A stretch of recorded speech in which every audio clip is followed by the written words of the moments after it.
Welcome, everyone. Welcome to the show. Watching UAP Truth 33. I'm John, your host. Today, I got a good one for you, as always. So, I've been going through these documents, man. I'm telling you, there's like thousands and thousands of pages of letters, correspondence, official documents, House of Representatives sessions, just a complete, huge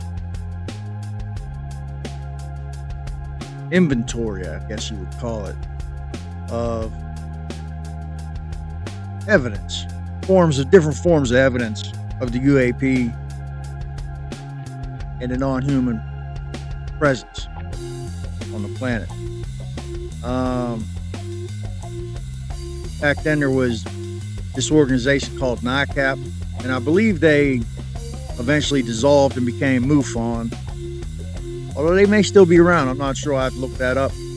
But there was Major Donald Keyhoe. He was in the military, and he was, positive, as a lot of other members of the military and also in our government that were positive.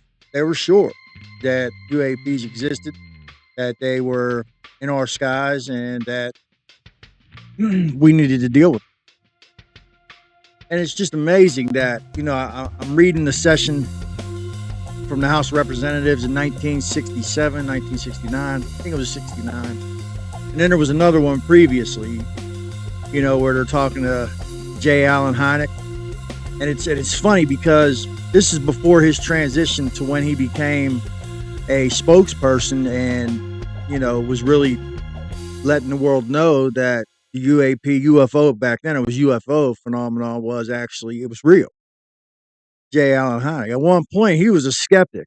And, at one point, there was a case in Michigan where there was all these witnesses that witnessed this UFO. And I believe it was like in the forest or whatever. And he went up there to investigate it. And his job at the time was to debunk any cases for the government, for the Air Force in Project Blue Book. And he dismissed it as swamp gas. Some of you may have heard of this case. It's actually a really famous case. And anyway, that's in there. That's in the National Archive. You can go and you can look. If you just go to Google search, DuckDuckGo, whatever, just type in National Archives UAP and bam, it'll take you right to there, right to the spot. You can look at pictures, videos. There's like videos of these ARVs back when we were trying to like replicate these things. And it's a joke. These things can't even barely get off the ground, But we tried, and I believe that we're still trying, and I think that we've actually cracked code to a point. I think Matthew Brown is pretty much on point when he said that, yeah, we've been able to replicate parts of these vehicles in a very inferior form, but we have been able to do it. And I just, looking back at all that, just history, and I was looking at these letters that people were writing to at the time. I believe he was a representative or maybe a senator, but it was Gerald Ford. He ended up becoming our president, and he was interested in this subject, and he was answering letters. They were writing people, and they were getting answers, and people were giving their accounts of their experiences. Hundreds and hundreds of people. The one catalog of documents was over 1,000 pages, so I couldn't download all of it, but I'm showing it to you here on the screen. Yeah, just look at all this. I'm going to scroll through here. I'm going to show you some of this stuff. I'll if you want, you can screenshot it, or you can go to that National Archives yourself and read up on this. Just fascinating, man. And it brings me back to the Matthew Brown weaponized interview.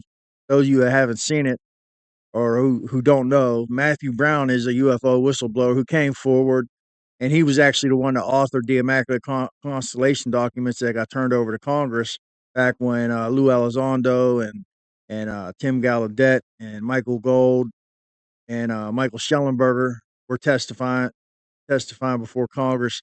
And, they snuck that document in. And, I'm going to show you footage I'm going to show you these documents for a moment, but after this, I'm going to show you the footage of the aides and what he called them were like minions and stooges or something. Maybe not stooges, but he definitely called them minions. they were panicking. You could see them going whispering in the representative's ears, in Nancy Mace's ear and Burleson's ear, and they were just like in a panic, like, oh, holy shit, like, how did this get in? How do we not know about this? How did this get past us? And I was thinking about that.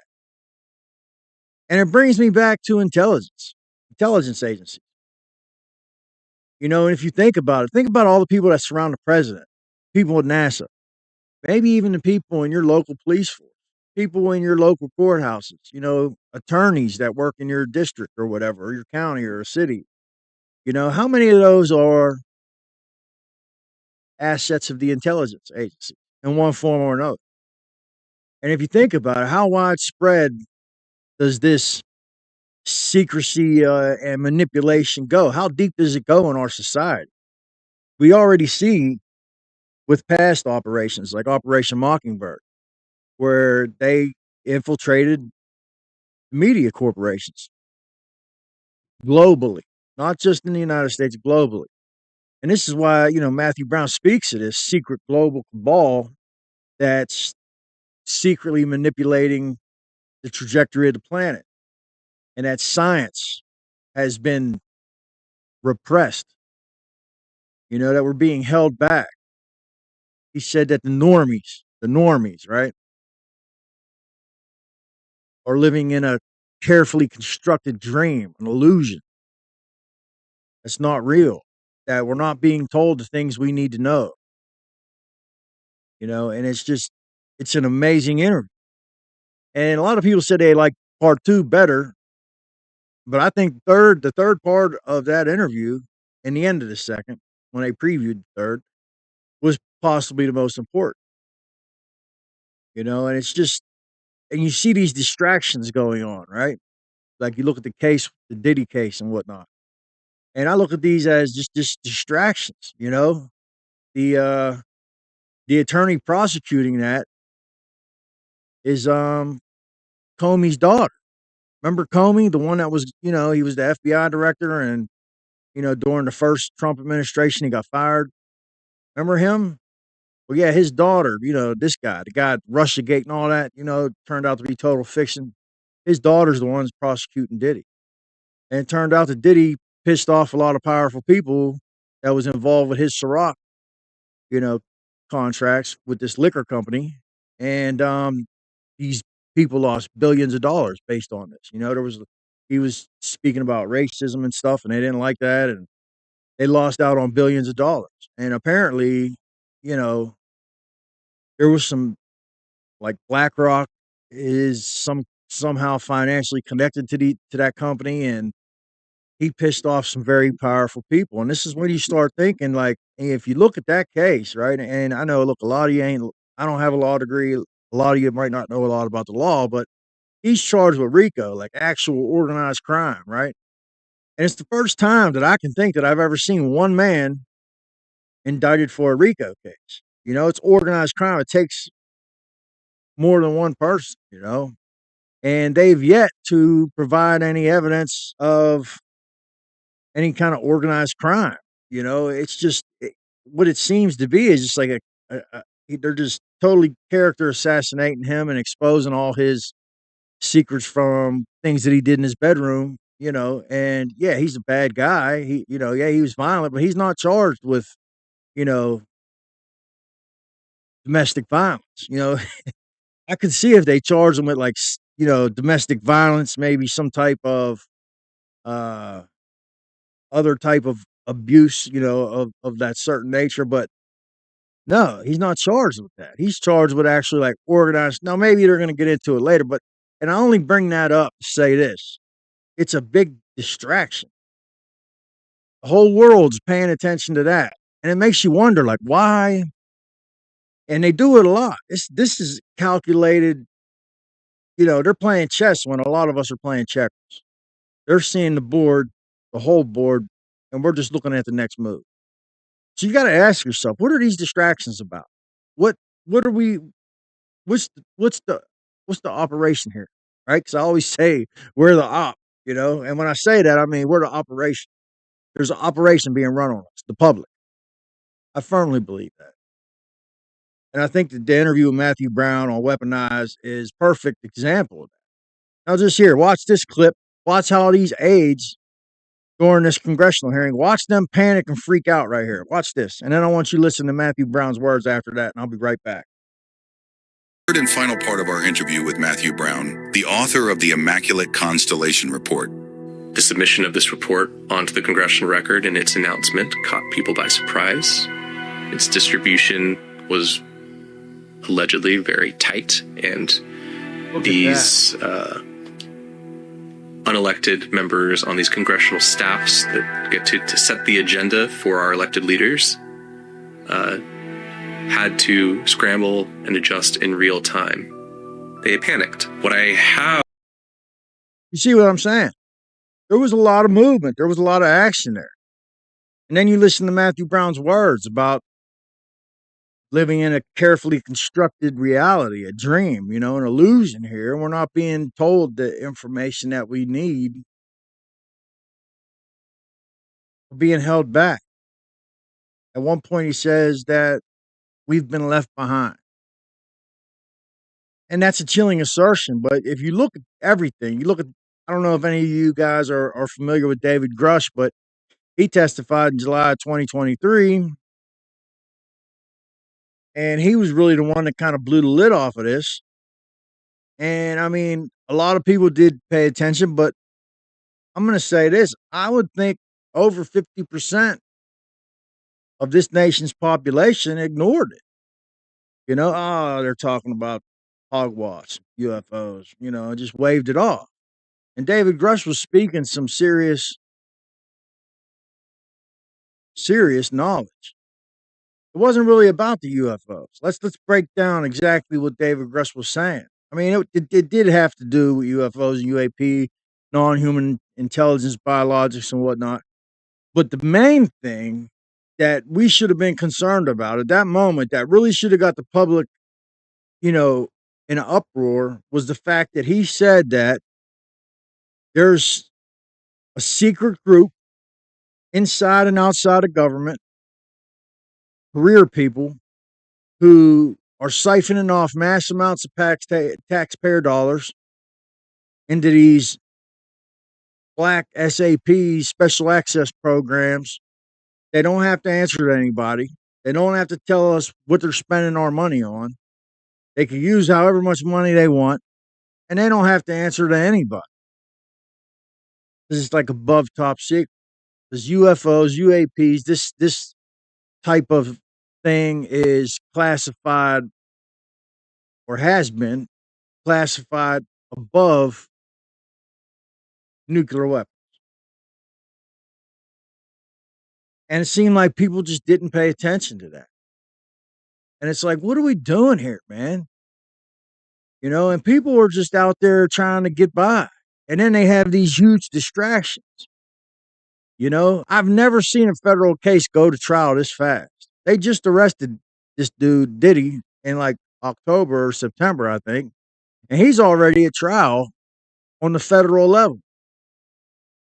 And I'm not no spring chicken. I have experience in these matters. And I've never seen a federal case, especially a RICO, go to trial in that amount of time.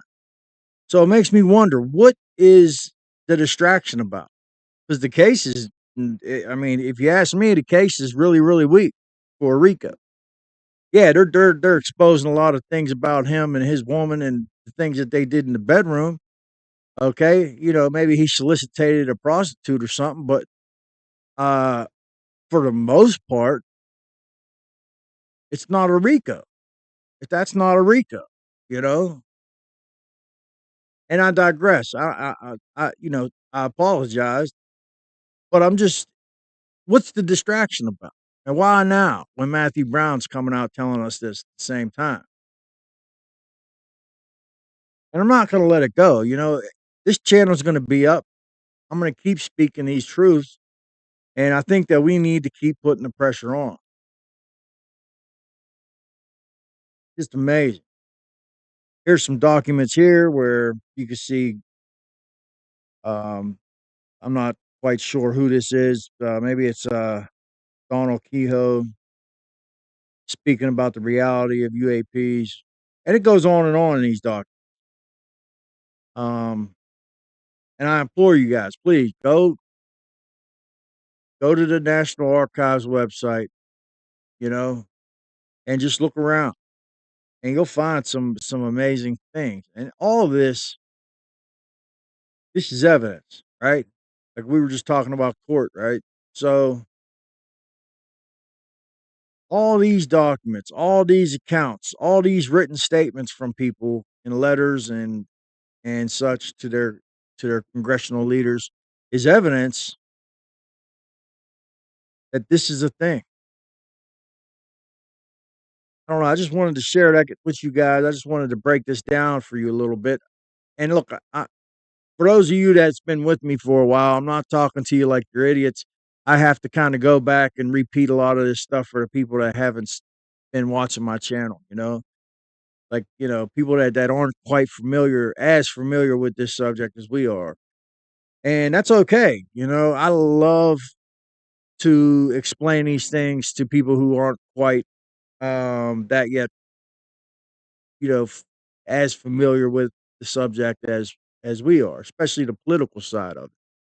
Because it gets confusing. There's a lot of names, there's a lot of things, uh, you know, and I think Rep Luna is doing a great job with this task force, and I hope that she keeps on. Apparently this last hearing's been canceled for whatever reason. Um, but we're gonna get there.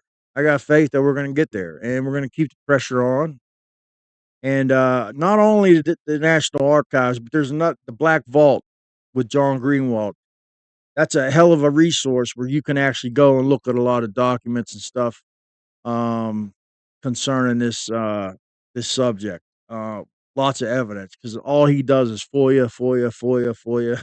That's his job, man, and he's been doing it for a long time. So the Black Vault, National Archives, you know, really good resources. You can check out the New Paradigm Institute. Stephen Greer even has evidence of things on his website. Um, yeah, I believe that's the Disclosure Project. You got the New Paradigm Institute, the Disclosure Project. I'm trying to remember with Stephen Bassett's organization, but Stephen Bassett also has an organization and a website that's loaded with resources and evidence. And this is what we got to do. We got to become knowledgeable, and then organize, take action. Put pressure on the right people. Contact representatives and stuff. And there's people doing it. It's already happening. But the more people that do it, the better. If all of us just contribute a little bit, like my thing is this, just getting the message out. Posting this stuff every day, covering the newest news stories about it, and staying ahead. Keeping people informed. you know. And like I said, if you want to take this, chop it up, share it to other people, that's fine, man. This is you know, Creative Commons, whatever, man. Fair use. You could take this content, do whatever you want with it. And you know, because I use a lot of other people's content. Like my last episode or the episode before that with Matthew Brown. I used a lot of their interview. And just like kind of did like commentary critique, um, highlighted some things that I felt needed to be highlighted, made some points, I cut it up into a short, posted that, like just, really just getting the message out through to everybody is what we're trying to do here. Um, Sitco Activo with Pavel, that's a really good show. You know, who else? Josh with Polarity down in Australia. That's a good show. You can get a lot of, I mean, and the thing is, like, we're not just speaking fantasy here. This isn't, I'm not even gonna, I was getting ready to insult some other people, but, but I'm not gonna say that. You know what I mean? Because I wouldn't want anybody to say that about us. So I'm not gonna say anything about these other communities that are investigating these other things. Because for all I know, that could be true, even though I don't believe it. I was going to say Bigfoot. So whatever. Yeah. So thanks for watching. This is UAP Truth 33. I'm John. I'm your host. I really appreciate you guys. Thank you for all the new subscribers. I'm at 850 subscribers today. So I'm really happy about that. 150 away from 1,000. So it's awesome. It's a small channel and we come a long way. If you go and watch my first couple episodes that I've ever made till now, the sound's better. The camera's better. The lighting's better. And I've come a long way in the way that I present things, the way I speak. Today I'm kind of just freewheeling, just going off the top of my head, no script. Sometimes I feel like it's better. It's more spontaneous. Things come out right when I do that. But at the same time, sometimes I'll forget a person's name or I'll misspeak about something. But usually I do a pretty good job. But if there's anything I can do to improve, hey, leave a comment. Let me know what I'm doing. If I'm doing something wrong or if I'm getting something wrong or if I'm misinforming the public about something, let me know what's up. I'll make the correction. That's what we're here for, man. We're here to interact with each other. You know, uh, we can have a healthy debate. We don't have to get crazy and insult each other. You don't have to believe what I believe. You know, that's the beauty of this. I want freedom of speech back, freedom of inquiry. Matthew Brown said that we don't have that anymore, and I tend to believe him. There is some censorship. We don't have freedom of inquiry, because there's a lot of things that's being held back from us. One thing that really got my goat was the sciences. When he said science has been repressed. And it brings me back to Amy Estridge, Dr. Ning Lee, these scientists that were working on the anti-gravitic technologies that met an untimely end. You know, we need to remember those people, and we need to push this forward for them, you know. So that's the show. Thank you.